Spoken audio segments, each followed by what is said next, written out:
कार्तिक मास मनोहर धर्म देत सुख होए, स्नान दान जप तप करे मिले हरि सुख सोए। हरे कृष्णा। आप सभी को कार्तिक मास की हार्दिक शुभकामनाएं। आप सभी का दिन शुभ और मंगलमय हो। भगवान श्री कृष्ण की कृपा आप सभी पर सदा बनी रहे, आपकी झोली हमेशा खुशियों से भरी रहे। आज आप सुनेंगे कार्तिक मास महात्म्य का अगला अध्याय, लेकिन इससे पहले आज आप सुनेंगे कान्हा जी और एक नन्ही चिड़िया की कहानी। यह कहानी महाभारत काल से जुड़ी हुई है। कुरुक्षेत्र के मैदान में ऐतिहासिक महाभारत का युद्ध लड़ा गया था। कुरुक्षेत्र के युद्ध क्षेत्र को विशाल सेनाओं के आने जाने की सुविधा करने के लिए तैयार किया जा रहा था। उन्होंने हाथियों का इस्तेमाल पेड़ों को उखाड़ने और जमीन साफ करने के लिए किया था। ऐसे ही वहां पर एक पेड़ पर एक गौरैया अपने 4 नन्हे नन्हे बच्चों के साथ रहती थी।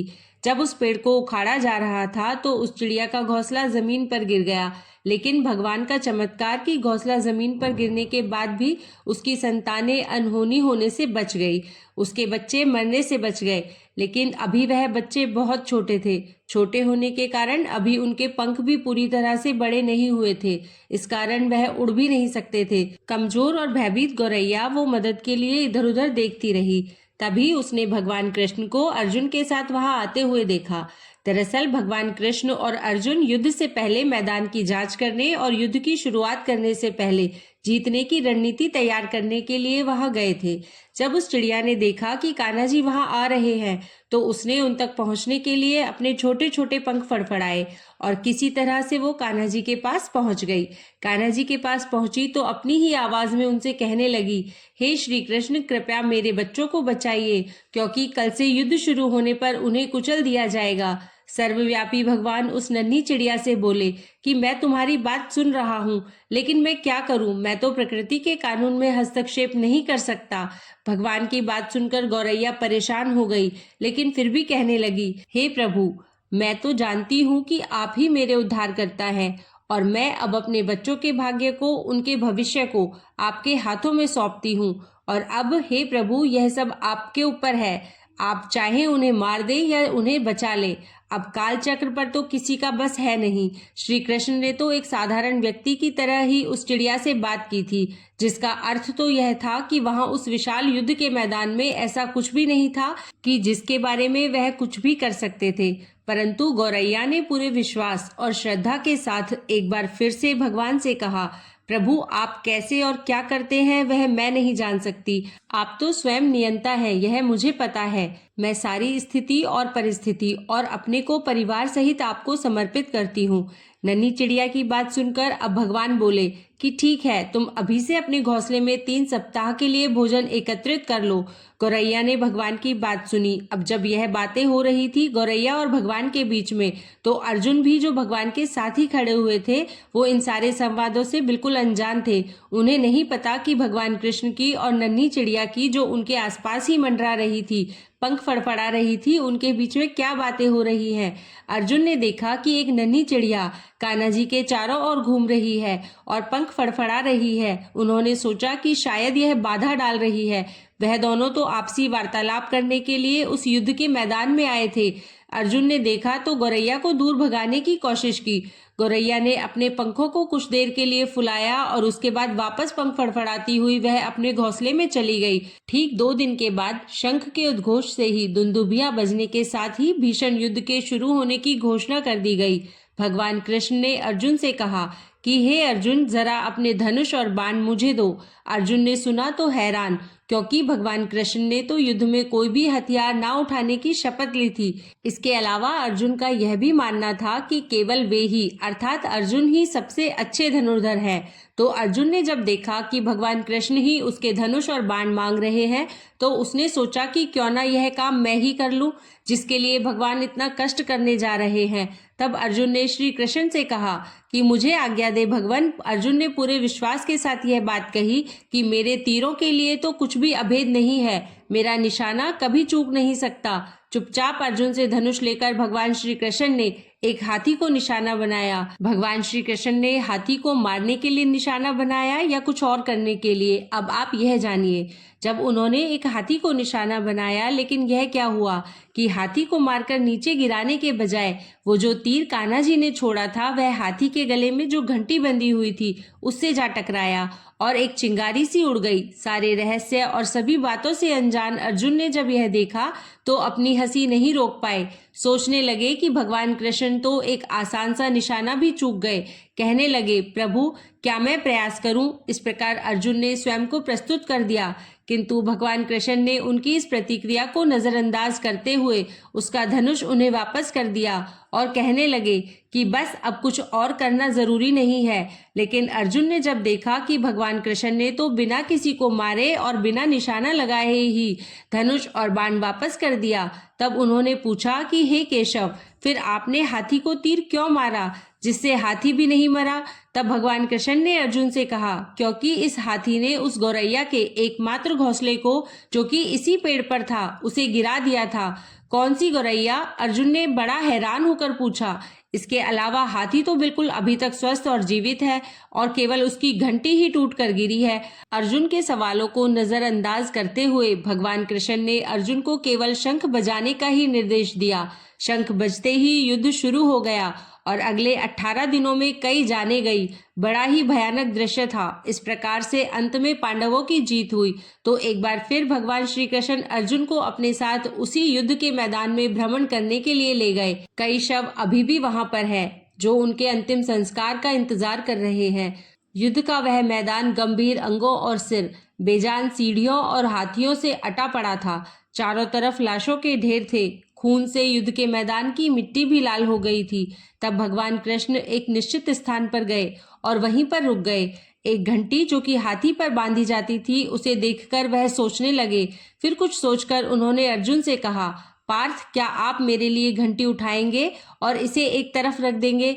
निर्देश तो बिल्कुल सरल था। भगवान कृष्ण ने बिल्कुल सीधे शब्दों में ही अर्जुन को केवल घंटी उठाने के लिए कहा था, लेकिन अर्जुन को बात समझ में नहीं आई कि घंटी उठाने के लिए भगवान कृष्ण ने अर्जुन से ही क्यों कहा। आखिरकार इस विशाल मैदान में जहां पर बहुत सारी चीजों को साफ करने की आवश्यकता थी, भगवान ने तो एक धातु के टुकड़े को ही रास्ते से हटाने के लिए क्यों कहा? अब अर्जुन के मन में बहुत सारे प्रश्न आ गए।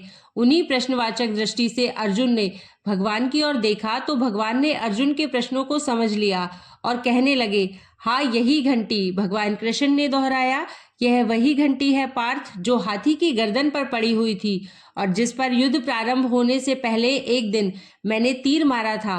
अब अर्जुन बिना किसी और सवाल के उस भारी घंटी को उठाने के लिए जैसे ही नीचे झुके और उन्होंने उस घंटी को उठाया तो मानो उनकी तो जैसे पूरी दुनिया ही बदल गई हो। 1, 2, 3, 4 और 5 4 युवा पक्षियों के बाद एक मादा गौरैया उस घंटी के नीचे से निकली। पूरा चिड़िया का परिवार बाहर निकलकर माँ और छोटे छोटे चिड़िया के बच्चे जो अब युवा हो गए थे, वो भगवान श्री कृष्ण के इर्द गिर्द मंडराने लगे और बड़े आनंद से उनकी परिक्रमा करने लगे। 18 दिन पहले काटी गई हाथी के गले की एक घंटी ने पूरे चिड़िया के परिवार की रक्षा की थी। सारा दृश्य देखकर अर्जुन को सब कुछ समझ में आ गया। अर्जुन ने भगवान कृष्ण से कहा, मुझे क्षमा कर दीजिए हे मधुसूदन, आपको मानव शरीर में देखकर सामान्य मनुष्यों की तरह व्यवहार करते हुए देखकर मैं भूल ही गया था कि आप वास्तव में कौन हैं। और इसके उत्तर में भगवान कृष्ण सिर्फ मंद मंद मुस्कुराते ही रहे थे। तो देखा आपने, भगवान न केवल मनुष्यों की बल्कि सभी जीव जंतुओं की, सभी प्राणियों की रक्षा करते हैं, उनके विश्वास की रक्षा करते हैं। अब नन्हे नन्हे जीव जंतु जो हमारी तरह पढ़े लिखे नहीं है या हमारी तरह पूजा पाठ नहीं कर सकते, भगवान के मंदिर भी नहीं जा सकते, भगवान का मंदिर बना नहीं सकते, लेकिन मन से वह भी भगवान की ही पूजा करते हैं, मानसिक पूजा ही करते हैं। उनके मन में विश्वास होता है और भगवान अपने भक्तों के इसी विश्वास की लाज रखते हैं। बस हमें जरूरत है तो उन पर विश्वास करने की और अपने आप को उन्हें सौंप देने की। अब सुनिए आज का अध्याय। इससे पहले के अध्याय में आपने जाना था कि किस प्रकार से चातुर्मास का उद्यापन करना चाहिए और चातुर्मास के दौरान जिन जिन लोगों ने अपनी किसी प्रिय वस्तु का त्याग किया हो उसका प्रारंभ किस दिन से करना चाहिए। आज के अध्याय में आप जानेंगे कि मंदिर में और खासकर कार्तिक शुक्ल द्वादशी को ध्वजा फहराने से किस फल की प्राप्ति होती है। तो नैमिषारण्य क्षेत्र में स्थित 88,000 ऋषि मुनियों से श्री सूत जी ने आगे कहा हे ऋषियों, कार्तिक शुक्ल द्वादशी को ध्वजारोपण करने से सभी पाप नष्ट हो जाते हैं। चारों वर्णों अर्थात ब्राह्मण, क्षत्रिय, वैश्य और शूद्र, इनमें से जो कोई भी भगवान के मंदिर में ध्वजा लगाता है वह ब्रह्मा जी और अन्य देवताओं द्वारा सम्मानित होकर विष्णु लोक को प्राप्त हो जाता है। इस बारे में जो कुछ भी नारद जी ने राजा पृथु से कहा वह कथा अब मैं तुम्हें सुनाता हूँ। ध्यान पूर्वक आप सभी सुनिए। देवर्षि नारद जी ने कहा था, हे राजन, इस संबंध में एक अत्यंत प्राचीन इतिहास सुनो। बहुत पहले सतयुग में सुमति नाम का एक चंद्रवंशी राजा था जो भगवान का परम भक्त था। सप्त द्वीपों में उसका शासन हुआ करता था। उसकी रानी सत्यवती भी ईश्वर भक्त और अत्यंत पतिव्रता थी।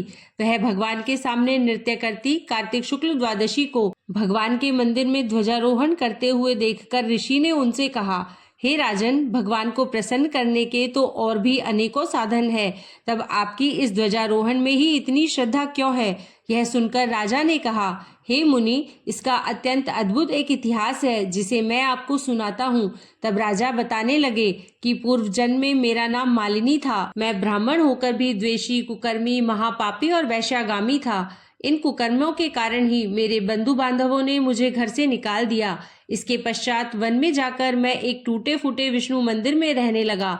मैं वन में जीव जंतुओं और हिरणों को मारकर अपना पेट भरा करता था। एक दिन विंध्याचल पर्वत पर रहने वाली कोकिलनी नाम की एक निषाद कन्या, जिसने अपने ही पति को मार दिया था, भूख से व्याकुल होकर वहां आई और मेरे पास ही रहने लगी। संयोगवश कार्तिक शुक्ल द्वादशी को हमने एक कपड़े को बांधकर झंडी सी बनाई और दोनों मदिरा पीकर झंडी हाथ में लेकर सारी रात भगवान की मूर्ति के सामने नृत्य करते रहे।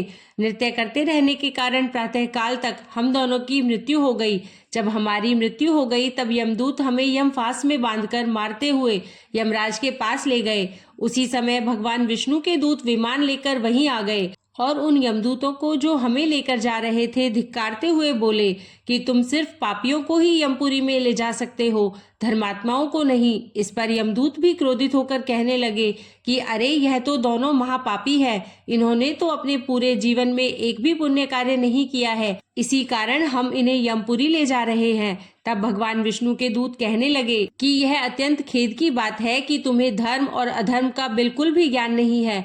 यह ठीक है कि जीवन भर यह सिर्फ पाप कर्मों में ही लिप्त रहे, परंतु कार्तिक शुक्ल द्वादशी को तो इन्होंने भगवान के मंदिर में ध्वजारोहण और नृत्य गायन किया है। इससे तो इनके सारे पाप जड़ सहित नष्ट हो गए हैं। इसलिए यह अब विष्णु लोक जाने के अधिकारी है। भले ही इन्होंने अनजाने में यह सब कार्य किया है। इसके पश्चात भगवान विष्णु के दूत हमें विमान में बिठाकर विष्णु लोक को ले गए। अपनी कथा समाप्त करते हुए राजा ने कहा, हे पूज्य, व अनजाने में ध्वजारोपण का ऐसा फल है तो श्रद्धा पूर्वक कार्तिक शुक्ल द्वादशी को ध्वजारोहण करने से जितना फल प्राप्त हो सकता है उसका तो वर्णन ही नहीं किया जा सकता। इतना सुनकर विभाकर तप करने वन में चले गए। हरे कृष्णा। आज के अध्याय में बस इतना ही। इसके आगे का वृतांत आप सभी कल के अध्याय में सुनिएगा। अब सुनिए श्री तुलसी चालीसा पाठ और तुलसी माता की आरती। श्री तुलसी महारानी करु विनय सिर नाय, जो मम हो संकट विकट दीजे मात नशाए। नमो नमो तुलसी महारानी, महिमा अमित न जाए बखानी। दियो विष्णु तुमको सन्माना, जग में छायो सुयश महाना। विष्णु प्रिया जय जयति भवानी, तिहु लोक की हो सुख खानी। भगवत पूजा कर जो कोई, बिना तुम्हारे सफल न होई। जिन घर तब नहीं होए निवासा, उस पर करही विष्णु नहीं बासा। करे सदा जो तब नित सुमिरन, तेहि के काज होए सब पूरन। कार्तिक मास महात्म तुम्हारा, ताको जानत सब संसारा। तव पूजन जो करे कुवारी, पावे सुंदर वर सुकुमारी। कर जो पूजन नित प्रति नारी, सुख संपत्ति से होए सुखारी। वृद्धा नारी करे जो पूजन, मिले भक्ति होवे पुलकित मन। श्रद्धा से पूजे जो कोई, भवनिधि से तर जावे सोई।